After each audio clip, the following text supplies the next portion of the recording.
শুরু করছি আজকে জীবনবিজ্ঞানে তাদের সংবহন যেটা হয়েছিল তার পরবর্তী পার্টটা থেকে আজকে শুরু করছি। আগের দিনকে আমরা বলেছিলাম রক্তের শ্রেণীবিভাগ, অর্থাৎ আরইচ পজিটিভের সাথে আরইচ নেগেটিভ রক্তে মিশে গেলে কি হবে, বাচ্চা মারা যেতে পারে নাকি বাচ্চা মারা যাবে না, কখন কি রোগ হবে, কখন গর্ভস্থ ভ্রূণ নষ্ট হতে পারে বা মৃত্যু পর্যন্ত ঘটতে পারে, সেগুলো আগের দিন আমরা বুঝেছি। বা কোনো একটা সন্তানের ক্ষেত্রে তার বাবাকে আদৌ এটা জানার জন্য আরএইচের জিনিসটা কিন্তু ব্লাড টেস্টটা করাটা দরকার, বা আরএইচের গুরুত্ব কতটা সেটা আমরা আগের দিন পড়েছি। আজকে যেটা পড়বো সেটা হচ্ছে কি এবীয় সংগতি। অর্থাৎ কি বলছে, দেখ রক্তের তিনটি বিভাগ আছে, একটা হচ্ছে এ, একটা বি, একটা ও। আর এটা হচ্ছে এবি, ওটাকে ধরা হয় না যেহেতু এটার মধ্যেই ঢুকে যাচ্ছে, ওই জন্য ওটাকে ধরা হয় না। তাহলে এ বি ও, তা কোনো একটা ব্যক্তি তার রক্তের বিভাগের বাইরের কোনো বিভাগ থেকে রক্ত প্রবেশ করলে অনাক্রম্যতার ওপর একটা বিক্রিয়া ঘটে থাকে। অর্থাৎ আমি যদি অন্য কারোর থেকে একটা রক্ত নিই, তার একটা মানে রেজিস্ট্রেশন পাওয়ারটা আমার শরীরের মধ্যে ঢুকে যাবে। ঠিক আছে, সেটা ঢুকে গিয়ে আমার শরীরের মধ্যে একটা নতুন রেজিস্ট্রেশন পাওয়ারটা তৈরি করবে। তাহলে এই যে ব্যাপারটা তৈরি হচ্ছে, এই ব্যাপারটাকে বলা যায় কি এবীয় সংগতি বলা হয় এটাকে। ঠিক আছে, এই এবীয় সংগতি বলা হয়। ঠিক আছে, নেক্সট পয়েন্ট হচ্ছে কি ক্রস ম্যাচিং। ক্রস ম্যাচিং কাকে বলছে? যে ব্যক্তির দেহে রক্ত সঞ্চালন হবে তার রক্তের সঙ্গে দাতার রক্তের সামঞ্জস্যপূর্ণ কিনা তা নির্ণয় করাটাই হচ্ছে কিন্তু ক্রস ম্যাচিং।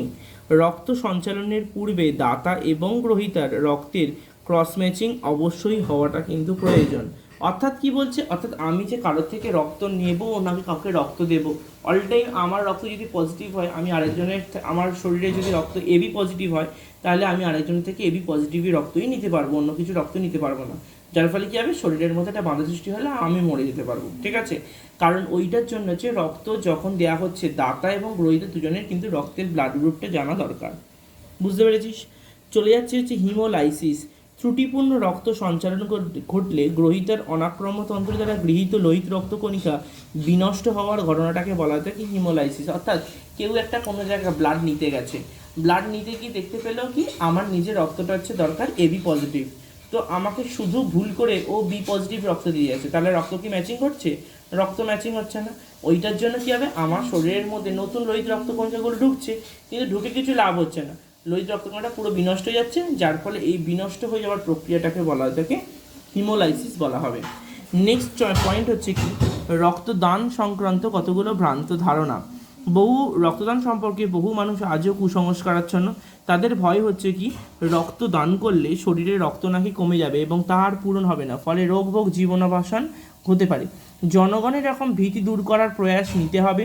এর জন্য রক্তদান শিবির গঠন করে বহু মানুষকে রক্তদানে আগ্রহ সৃষ্টি করতে হবে। রক্তদান একটি মহৎ দান, তাতে একটি মুমূর্ষু রোগীর প্রাণ বাঁচবে। অথচ যে ব্যক্তি রক্তদান করছে তার কিছুই কিন্তু ক্ষতি হবে না, কয়েক মাসের মধ্যে সেই রক্ত নিজে নিজেই আবার সেটা পূরণ হয়ে যাবে। ব্যক্তির 18 বছর বয়স হলে, ওজন কমপক্ষে 50 কেজি হলে, উচ্চ রক্তচাপ না থাকলে, মানে কারো যদি হাই ব্লাড প্রেশার যদি না থাকে, তাহলে সেই ব্যক্তি স্বচ্ছন্দে কিন্তু রক্তদান করতে পারবে। তাই রক্তদান সম্পর্কে মানুষের ভয় দূর করাটা প্রয়োজন, মানে খুবই প্রয়োজন। মানে সবাই মিলে রক্ত দাও যদি তোমার শরীরের মধ্যে প্রেশার না থাকে। নেক্সট পয়েন্ট হচ্ছে কি রক্ততঞ্জন। রক্ততঞ্জন অর্থাৎ কি রক্ত যে জমাট বাঁধা এই জিনিসটা, অর্থাৎ কি বলছে, দেখ যে প্রক্রিয়ায় দেহের কোনো ক্ষতস্থান থেকে নির্গত রক্ত জমাট বেঁধে অর্ধকঠিন জেলির মতো পদার্থে পরিণত হয়, সেটা কি বলছে হচ্ছে রক্ততঞ্জন। দেখবি আমাদের গা থেকে কোনো একটা হাঁটু বা পায়ের কোনায় কেটে গেল, কেটে যাওয়ার পর দেখবো পায়ের কোনাতে রক্তটা আস্তে করে জমে গেছে, অর্থাৎ সেটা হচ্ছে রক্ত জমাট পদ্ধতি বলা হয়ে থাকে। ঠিক আছে, এবং রক্ত পাতে 3 থেকে 7 মিনিটের মধ্যেই কিন্তু রক্তটা কিন্তু জমাট বেঁধে যায়। ঠিক আছে, কারণ রক্তের মধ্যে ফ্রি পাওয়ারটা আছে, নাহলে গল্প রক্ত বেরোতেই থাকতো। শর্তগুলো কী কী কী কী উপাদান থাকে? একটা হচ্ছে ফাইব্রিনোজেন, প্রথমব্রিন, কলা, থ্রমোপ্লাস্টিন, ক্যালসিয়াম আয়ন। এই উপাদানগুলো লাগবেই। যেমন বিরিয়ানি হতে গেলে আমাদের যেমন মাংস লাগবে, ভাত লাগবে, গন্ধযুক্ত জন্য মশলা, কেওড়া জল, যেমন এই উপাদানগুলো লাগবে, তেমনি এই যে রক্তটা যাতে জমাট বাঁধে সেইটার জন্য কিন্তু আমাকে এই প্রসেসটা কিন্তু অবলম্বন করতে হবে। অর্থাৎ এই উপাদানগুলো যদি না থাকে তাহলে কিন্তু রক্ততঞ্জন অতটা তাড়াতাড়ি হবে না। দেন হচ্ছে রক্ততঞ্জনের প্রথম ধাপ। দেখ আঘাতপ্রাপ্ত স্থান থেকে, মানে যেখানটা থেকে কেটে গেল সেখান থেকে রক্তটা বেরোলো, নিয়ে ভাঙা অনুচক্রিকা, কারণ ওখানে অনুচক্রিকাগুলো কী হচ্ছে, ভাঙা অবস্থায় রয়েছে। এবারই ভাঙা অনুচক্রিকা থেকে থ্রম্বোপ্লাস্টিন নিঃসৃত হয়ে থাকে। তাহলে কি মিশ্রিত হয়? থ্রম্বোপ্লাস্টিন।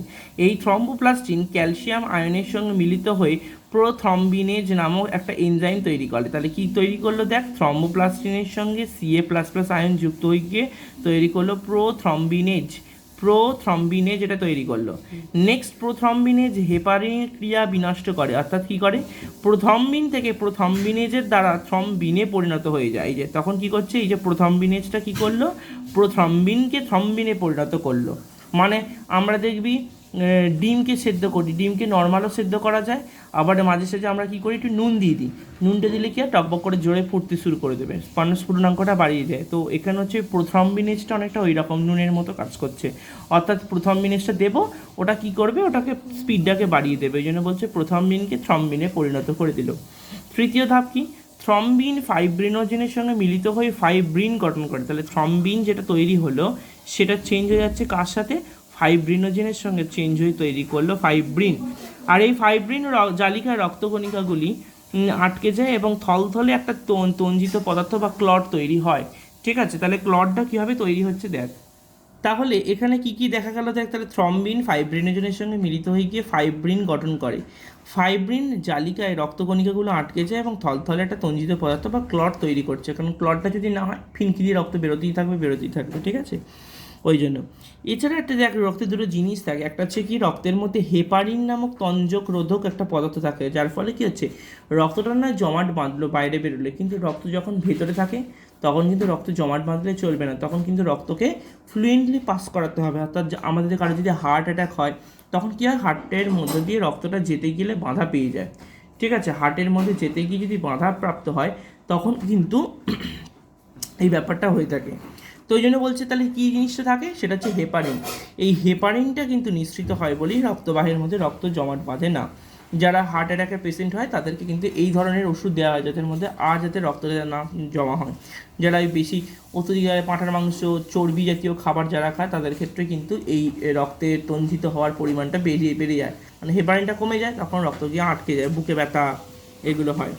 ব্লাড ব্যাংকে সোডিয়াম সাইট্রেট নামক একদম তঞ্জক রোধক পদার্থ ব্যবহার করা হয়।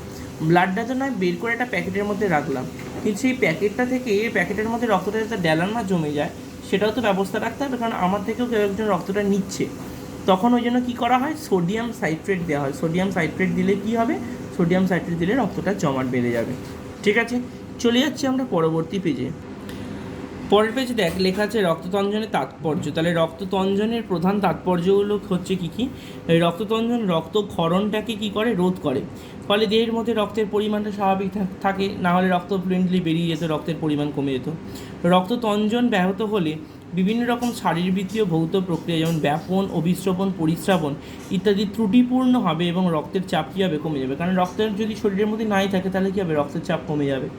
রক্তচাপ কমে গেলে কী হবে, বিভিন্ন রকম শারীরবৃত্তীয় কার্যাবলীগুলো ব্যাঘাত ঘটবে, অর্থাৎ শরীরের যে প্রেশার, সেই প্রেশার ব্যাপারটা যদি না থাকে, ব্লাড প্রেশারটা যখন দেখবি মাপা হয়, দেখবি হাতের মধ্যে একটা চাদরের মতো জিনিস আছে, ওটাকে লাগানো হয়, নিয়ে হাতে একটা পাঞ্চিং মেশিন আছে পাম্পের মতো, ফসফস করে ওটাকে চেপা হয়, দেখবি একটা ব্লাড প্রেশার ওপরে ওঠে। ঠিক আছে, ওটা থেকে আমরা বুঝতে পারি। মানব হৃৎপিণ্ডের এবার আভ্যন্তরীণ ঘটনা, অর্থাৎ আমাদের শরীরের হৃৎপিণ্ডের ভেতরটা কীরকম জিনিস দিয়ে তৈরি সেইটা এখানে বর্ণনা করা হচ্ছে। ফার্স্ট অফ অল বলছি দেখ, হৃৎপিণ্ডের মধ্যে 4টে প্রকোষ্ঠ আছে। ওপরের প্রকোষ্ঠ দুটোকে বলে বাম অলিন্দ ডান অলিন্দ, আর নিচের প্রকোষ্ঠ দুটোকে বলে বাম নিলয় ডান নিলয়। অলিন্দদ্বয় আন্ত অলিন্দ পর্দা দ্বারা এবং নিলয়গুলো আন্তঃনিলয় পর্দা দ্বারা পৃথক করা থাকে, অর্থাৎ দুটো অলিন্দর মাঝখানে একটা পর্দা আছে। যেমন আমরা বাড়িতে দুটো ঘরের মাঝখানে একটা দেয়াল তুলে রাখি, সেরকম ওই রকম দুটো অলিন্দের মাঝখানে একটা পর্দা আছে, সেটাকে বলা থাকে আন্ত অলিন্দ পর্দা। আর দুটো নিলয় আছে, দুটো নিলয়ের মাঝখানেও একটা পর্দা থাকে, সেটাকে বলা যায় কি আন্তঃনিলয় পর্দা বলা হয় থাকে। ঠিক আছে, কপাটিকা থাকে মানুষের হৃৎপিণ্ডে। কপাটিকা অনেক রকমের 4-5টা 6টা মতো কপাটিকা আছে। সেই কপাটিকাগুলোর কাজ যেমন তোরা যদি এই ছবিটাতে দেখতে পাবি, দেখবি এখানে রয়েছে যেমন যেটা ত্রিপত্র কপাটিকা, দ্বিপত্র কপাটিকা, অনেক কিছু কপাটিকা রয়েছে। তো আমাদের এইগুলো এখান থেকে জানতে হবে।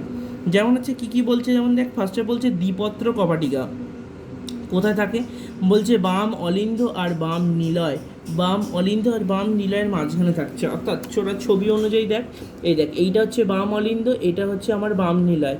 দেখ দুটোর মাঝখানে দেখ এই যে দুটো হাঁসুলির মতো দুটো অংশ আছে, এটা কি বলছে দেখ দ্বিপত্র কপাটিকা। ঠিক আছে, তাহলে বাম অলিন্দ আর বাম নিলয়ের মাঝখানে থাকছে হচ্ছে ত্রিপত্র কপাটিকা। নেক্সট হচ্ছে দেখ কী লেখা আছে, ত্রিপত্র কপাটিকা কোথায় রয়েছে, দেখ লেখা আছে ডান অলিন্দ এবং ডান নিলয় সংযোগস্থলে। যেমন দেখ ছবি অনুযায়ী দেখ ডান অলিন্দ হচ্ছে এইটা, ডান নিলয় হচ্ছে এইটা, এই যে দেখ ডান নিলয় এটা, এই দুটোর মাঝখানে আবার দেখ এরকম ইউ এর মানে দুটো হাঁসুলির মতো আছে, এটাকে বলা থেকে কি ত্রিপত্র কপাটিকা বলা হয়। নেক্সট হচ্ছে কি, নেক্সট হচ্ছে পালমোনারি কপাটিকা, ডান নিলয় এবং ফুসফুসীয় ধমনী সংযোগস্থল। তাহলে দেখ ডান নিলয়, ডান নিলয় থেকে কোথায় আছে ফুসফুসীয় ধমনী কোনটা, দেখ এই যে হালকা বেগুনি কালারের, অর্থাৎ ডান নিলয় থেকে ফুসফুসীয় ধমনী, অর্থাৎ এই যে মুখটা দরজার যে এই মুখটা, এই মুখটার এখানটা হচ্ছে কিন্তু পালমোনারি কপাটিকা।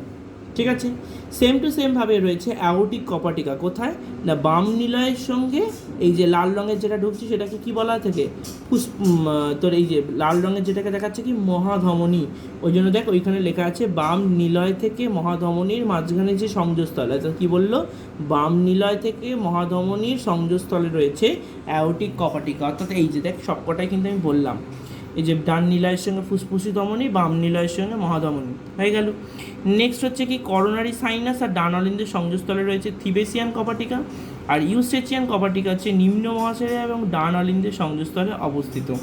ঠিক আছে, আচ্ছা এবার হৃৎপিণ্ড সংলগ্ন কতগুলো রক্তবাহ আছে, কি কি কি কি আছে, একটা হচ্ছে ঊর্ধ্ব আর নিম্ন মহাশিরা, অর্থাৎ ঊর্ধ্ব মহাশিরা আর নিম্ন মহাশিরা দিয়ে রক্ত কিন্তু আসে। ছবি অনুযায়ী দেখ, ছবি অনুযায়ী ব্লু কালিতে আছে দেখ, এটা হচ্ছে ঊর্ধ্ব মহাশিরা, এটা হচ্ছে নিম্ন মহাশিরা, দুটো দিয়ে রক্ত এই দুটো ফুটোর মাঝখান দিয়ে রক্তটা ঢুকে আসবে। ঠিক আছে, তাহলে ওই জন্য বললাম এটা হচ্ছে ঊর্ধ্ব মহাশিরা, এটা নিম্ন মহাশিরা। দেন হচ্ছে তোর ফুসফুসীয় শিরা, যেটাকে বলছে কি পালমোনারি শিরা বলা হয় বা ফুসফুসীয় শিরা, অর্থাৎ হৃৎপিণ্ডের বাম অলিন্দে 4টে ফুসফুসীয় শিরা আছে, অর্থাৎ এইগুলো হচ্ছে 4টে ফুসফুসীয় শিরা। ছবি অনুযায়ী দেখ, এই দেখ এখানে বইতে দেখ দুটো ছবি দেওয়া আছে, এই একটা আর একটা এইটা, এই দুটো ফুসফুসীয় শিরার ছবি দেওয়া আছে। ঠিক আছে, এখানে হিসাব মতো দুটো ছবি দিয়েছে, বাট আরও দুটো আছে কিন্তু যেটা এখানে কিন্তু রিফ্লেকশনটা দেখাচ্ছে না। তো 4টে ফুসফুসীয় শিরা রয়েছে। ঠিক আছে, নেক্সট হচ্ছে কি ফুসফুসের শিরার পর রয়েছে কি করোনারি শিরা, হৃৎপিণ্ডের ডান অলিন্দের সঙ্গে যুক্ত থাকে। হৃৎপিণ্ডের হচ্ছে তো ডান অলিন্দের সঙ্গে রয়েছে কিন্তু এখানে করোনারি শিরা। দেন হচ্ছে মহাধমনী, হৃৎপিণ্ডের বাম নিলয়ের সঙ্গে যুক্ত আছে, এই দেখ বাম নিলয়ের সঙ্গে কোথায় যুক্ত আছে, বাম নিলয়ের সঙ্গে যুক্ত আছে মহাধমনী, এইভাবে রয়েছে। তারপর রয়েছে তোর করোনারি ধমনী, এটি হৃৎপিণ্ডের বাম নিলয়ের সঙ্গে যুক্ত আছে করোনারি ধমনী, অর্থাৎ এই লাইনেই রয়েছে বাম নিলয়ের মাঝখানে রয়েছে করোনারি ধমনী বলা থাকে। ঠিক আছে, এবার হৃৎপিণ্ডে কতগুলো কলাও থাকে, অর্থাৎ আমার তো সব কিছু জিনিস হলো, এখন যেটা পড়তে হবে যে ভেতরের মধ্যে কী কী কলা অবস্থান করছে, সংযোগী কলা মানে মাঝখানে একটা কানেকশান তৈরি করছে। কী কী নামটা হচ্ছে কি এসএ নোড, এসএ নোডের ফুল ফর্ম হচ্ছে কি সাইনো অ্যাট্রিয়াল নোড, কোথা থাকে ডান অলিন্দ আর ঊর্ধ্ব মহাশিরার নিকটে অবস্থান করছে, ডান নিলয় আর ঊর্ধ্ব মহাশিরা অর্থাৎ এইখানের মধ্যে কিন্তু অবস্থানটা করছে, সেটাকে বলা থাকে এসএ নোড। ঠিক আছে, অর্থাৎ তোরা এই ছবি অনুযায়ী দেখ, এই দেখ এখানে দিয়ে দিয়েছে ডান অলিন্দর সঙ্গে ঊর্ধ্ব মহাশিরা, দেখ ঊর্ধ্ব মহাশিরা যে রক্ত আসছে এসি নোডটা এইখানেই কাজকর্ম করছে। ঠিক আছে, তো এইখানে হচ্ছে এসি নোডটা মেন কাজ করে। তারপর হচ্ছে এভি নোডটা কোথায় আছে দেখ এইখানটাতে, অর্থাৎ কোথায় রয়েছে নোড বা অ্যাট্রিও ভেন্ট্রিকুলার নোড, যেটা ডান অলিন্দ্য এবং আন্ত অলিন্দ্য পর্দার পিছনে করোনারি সাইনাস ছিদ্রের নিকটে আছে, ডান অলিন্দ্য এবং আন্ত অলিন্দর পর্দার পিছনে। এই দেখ এইখানটা হচ্ছে আন্ত অলিন্দ্য পর্দার ঠিক পেছন দিকটাতে অবস্থান করছে এভি নোড। বুঝতে পেরেছিস, ছবি অনুযায়ী পড়বি তাহলে ব্যাপারটা মনের মধ্যে থাকতে সুবিধা হবে। ঠিক আছে, নেক্সট হচ্ছে হিজের বান্ডিল, আন্তঃনোডীয় তন্তুপথ, এসএ নোড আর এভি নোডের মাঝখান, এসএ নোড আর এভি নোড এই দুটোর মাঝখানটাকে বলা থাকে আন্তঃনোডীয় তন্তুপথ বলা হয়। হিজের বান্ডিল এটা কি করে এভি নোড থেকে উৎপন্ন হয়, নিচের দিকে অবস্থান করছে, দেখ এভি নোড থেকে অবস্থান মানে বেরিয়েছে নিচের দিকে অবস্থান করছে, সেটাকে বলা থেকে কি হিজের বান্ডিল বলা থেকে, অর্থাৎ এই দেখ কালো কালারের পয়েন্টটাকে দেখ সিগনিফাইড করেছে। ঠিক আছে, এটাকে বলছে হিজের বান্ডিল, এভি নোড থেকে বেরিয়ে নিচের দিকে যেটা বেরিয়ে আসছে সেটাকে বলা থাকে হিজের বান্ডিল। দেন হচ্ছে পার্কিনজি তন্তু, এটি হিজের উভয় বান্ডিল থেকে উৎপন্ন হয়, প্যাপিলারি পেশিতে অবস্থান করছে। পার্কিনজি তন্তু অর্থাৎ এই যে ধার বরাবর পুরো যে গেছে এইটাকে বলা থেকে প্যাপিলারি পেশি পর্যন্ত বিস্তৃত থাকে। ঠিক আছে, সেটাকে বলা থাকে কি পার্কিনজি তন্তু বলা হয়। ঠিক আছে, এসি নোড থেকে হৃৎস্পন্দন উৎপন্ন হওয়া আন্তঃনোডীয় তন্তুপথের মাধ্যমে এভি নোডের মধ্যে যায় এবং এভি নোড থেকে উৎপন্ন হিজের বান্ডিল এবং পার্কিনজি তন্তুর মাধ্যমে নিলয়ের পেশিতে ছড়িয়ে পড়ে। মানে স্টেপ বাই স্টেপ কিন্তু জায়গাগুলো কিন্তু বর্ণনা করা হলো। ঠিক আছে, চলে যাচ্ছে আমরা পরবর্তী পার্ট, হৃৎপিণ্ডের মধ্যে দিয়ে কীভাবে রক্ত সংবহন হয়। হৃৎপিণ্ডের মধ্যে দিয়ে রক্ত সংবহনের পথ কীরমভাবে হচ্ছে এবার দেখ জিনিসটা। পুরো কাজটা কিন্তু একসঙ্গেই ঘটে। মানুষের হৃৎপিণ্ড অবিরাম সংকুচিত হচ্ছে, প্রসারিত হচ্ছে। এই যে আমরা নিঃশ্বাসটা নিলাম, তার মানে আমাদের বুকটা ফুলে গেল, আবার যখন ছেড়ে দিলাম বুকটা আবার চুপসে গেল। তাহলে এই যে সংকোচন প্রসারণ হচ্ছে, সারা দেহের মধ্যে রক্ত সংবহন হচ্ছে। হৃৎপিণ্ডের স্বতঃস্ফূর্ত সংকোচনকে বলা হয় থেকে সিস্টোল, আর যখন প্রসারণকে বলা হয় থেকে ডায়াস্টোল। তার মানে যখন সংকুচিত হয়ে গেল, মানে নিঃশ্বাসটা যখন ছেড়ে দিলি তখন হচ্ছে সিস্টোল, আর যখন বুকটা ফুলে গেল সেই প্রসেসটাকে বলা যায় কি ডায়াস্টোল। তাহলে এই যে সিস্টোল আর ডায়াস্টোল, যখন প্রসারণ হচ্ছে সেটাকে বলছে ডায়াস্টোল। এই যে দুটো পর্যায়ে চলছে, অলিন্দের যখন সিস্টোল হয় নিলয় তখন ডায়াস্টোল, আবার নিলয়ের যখন সিস্টোল হয় অলিন্দে তখন ডায়াস্টোল। মানে ঠিক অপোজিট, মানে একজন ফুললে একজন চুপসে যায়, একজন চুপসালে একজন ফুলে যায়, এইভাবে চলছে। তো অলিন্দদ্বয় যখন ডায়াস্টোল, মানে দেখ দুটো অলিন্দদ্বয় যখন ডায়াস্টোল, ডায়াস্টোল মানে কীরকম হচ্ছে, অবস্থানটাকে কোনটা বলছে, ফুলে গেছে। ঠিক আছে, তখন কি হলো, যেমনি এই দুটো জায়গা যদি ফুলে যায়, তাহলে মানে ধর কোনো একটা কলের মুখ খুলে গেছে, তাহলে কী হবে, কলের মুখে জল ঢুকবে, কোত্থেকে আসবে, দেখ ঊর্ধ্ব মহাশিরা নিম্ন মহাশিরা দিয়ে এখানে একটা রক্ত ঢুকবে। কি রক্ত ঢুকবে, ডান অলিন্দে আসবে। কোথায় আসবে, দেখ ডান অলিন্দ, এই দেখ দেখা যাচ্ছে ডান অলিন্দ। সেম টু সেম ফুসফুসীয় শিরা, এই দেখ এই একটা এই দুটো ফুসফুসীয় শিরা থেকে কোথায় আসবে, বাম অলিন্দে আসবে। ঠিক আছে, এখানে এখানে এলো হচ্ছে O2। ঠিক আছে, তাহলে তোরা বইতে এখানটা লিখে রাখবি O2, এখানটা লিখে রাখবি হচ্ছে CO2। তাহলে এদিক থেকে O2 যুক্ত রক্ত এলো, এখান থেকে CO2 যুক্ত রক্ত এলো।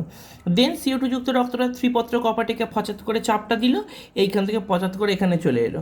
সেম টু সেম O2 রক্তটা চাপ দিয়ে কোথায় চলে এলো, বাম নিলয়ে চলে এলো, আর এটা চলে এলো কোথায়, ডান নিলয়তে। ঠিক আছে, এবার আবার কি হবে, এবার দেখবি, তার মানে আমি এইখানের পয়েন্টটা বলে দিয়েছি, এই যে এই পয়েন্টটা বলে দিয়েছি, শেষ পরের পয়েন্টটাও বলে দিয়েছি। ঠিক আছে, এবার চলে যাবো হচ্ছে, এবার কি করব, এবার নিচ থেকে একটা প্রেশার ক্রিয়েট করবেন।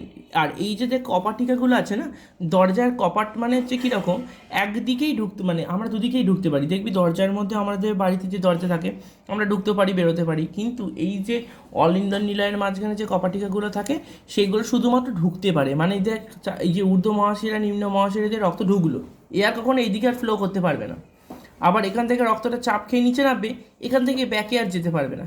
এইভাবে পুরো প্রক্রিয়াটা চলবে। ঠিক আছে, এই দুটো পয়েন্টের পর চলে যাবি পরের পেজে। পরের পেজেও দেখবি ঠিক এরমভাবেই কিন্তু নিলয়ের মধ্যে সিস্টোল হচ্ছে। এই সময় অ্যাওর্টিক কপাটিকা আর পালমোনারি কপাটিকাগুলো খুলে যায়। দেখবি আমি এগুলো আগে কিন্তু বলে দিয়েছি কোথায় কোথায় অবস্থান, ওগুলো পড়তে হবে কিন্তু। হ্যাঁ, দ্বিপত্র ত্রিপত্র কপাটিকাগুলো তখন বন্ধ থাকছে। তো এইভাবে ফলে ডান নিলয় থেকে রক্ত ফুসফুসীয় ধমনী এবং বাম নিলয় থেকে বিশুদ্ধ রক্ত মহাধমনীতে প্রবেশ করে। এই পর্যায়ে কিন্তু সিস্টোল ডায়াস্টোলের জন্য হৃৎপিণ্ডের মধ্যে, আমাদের এই যে শরীরের মধ্যে আমরা যে কথা বলছি অল টাইম কিন্তু রক্ত সংবহন হয়ে থাকে। রক্ত সংবহন না হলে আমাদের শরীরের মধ্যে অক্সিজেন আসতো না, কার্বন ডাইঅক্সাইড শরীরের থেকে আস্তে আস্তে মানুষ মরে যেত। ঠিক আছে, নেক্সট হচ্ছে কি সিস্টেমিক সংবহন।